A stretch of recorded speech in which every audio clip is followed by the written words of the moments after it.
নমস্কার বন্ধুরা, নিয়ে চলে এসেছি আজকের আরেকটি নতুন suggestion. BA fifth same general subject political science paper DSE 1A suggestion 2024-25। প্রথম যে কোয়েশ্চেনগুলি নিয়ে আলোচনা করব সেগুলি হচ্ছে 10 নম্বরের প্রশ্ন। 1.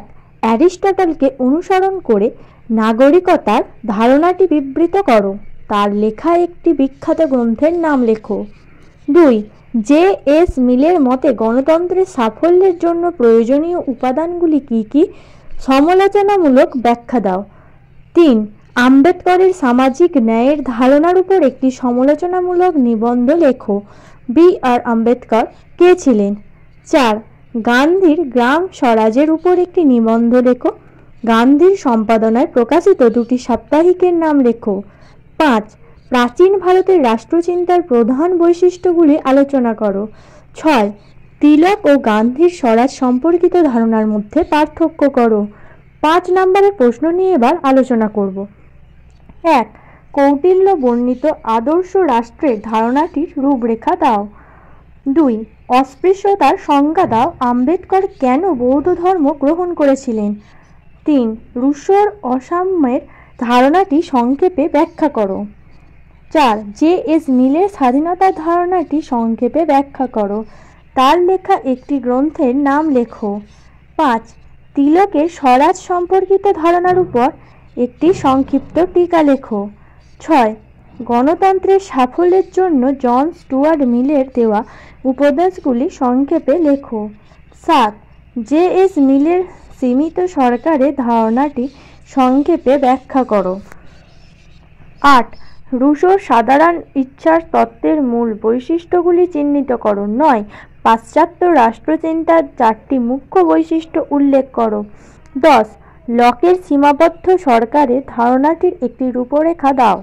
এবার যে কোয়েশ্চেনগুলি নিয়ে আলোচনা করব সেগুলি হচ্ছে 2 নম্বরের কোয়েশ্চেন। 1. প্রাচীন ভারতীয় রাষ্ট্রচিন্তার যে কোনো দুটি বৈশিষ্ট্য উল্লেখ করো। 2. কৌটিল্য বর্ণিত রাজার দুটি সদ্গুণের উল্লেখ করো। 3. কৌটিল্যের অর্থশাস্ত্র কে আবিষ্কার করেন? 4.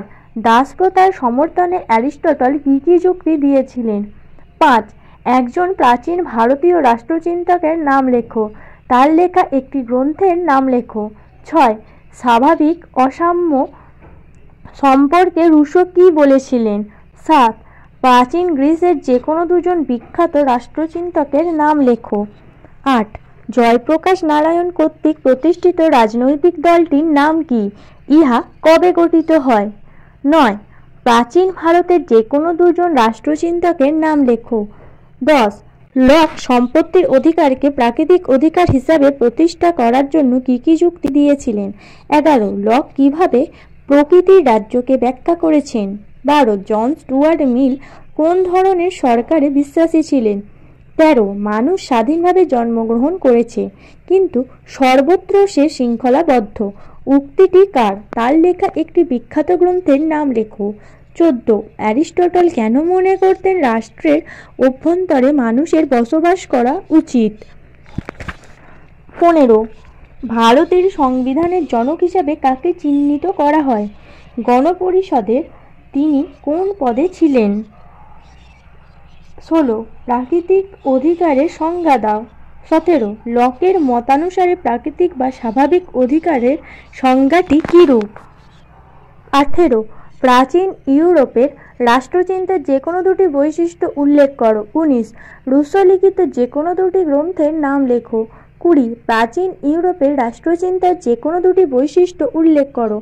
21. ভারতীয় রাষ্ট্রচিন্তা এবং পাশ্চাত্য রাষ্ট্রচিন্তার মধ্যে যে কোনো দুটি তুলনামূলক বৈশিষ্ট্য উল্লেখ করো। 22. তিলকের সম্পাদনায় প্রকাশিত দুটি সাপ্তাহিকের নাম লেখো। 23. নেহেরু গণতন্ত্র ধারণার যে কোনো দুটি নীতির উল্লেখ করো। 24. কবে ও কাদের মধ্যে পুনা চুক্তি সম্পাদিত হয়? 25. মানুষ প্রকৃতিগতভাবে একজন রাজনৈতিক জীব। এই বক্তব্যটি কার?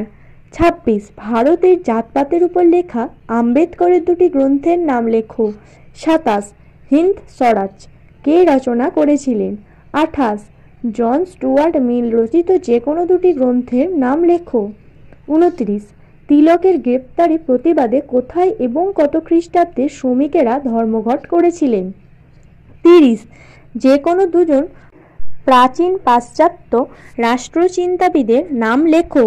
31 মধ্যযুগীয় পাশ্চাত্য রাষ্ট্রচিন্তার দুটি প্রধান বৈশিষ্ট্য উল্লেখ করো। আজকের ভিডিও এই পর্যন্তই। এরপরে তোমাদের যদি অন্য কোনো সেমিস্টারের অন্য কোনো পেপারের সাজেশান দরকার হয় তাহলে আমাদের কমেন্টের মাধ্যমে জানাতে পারো।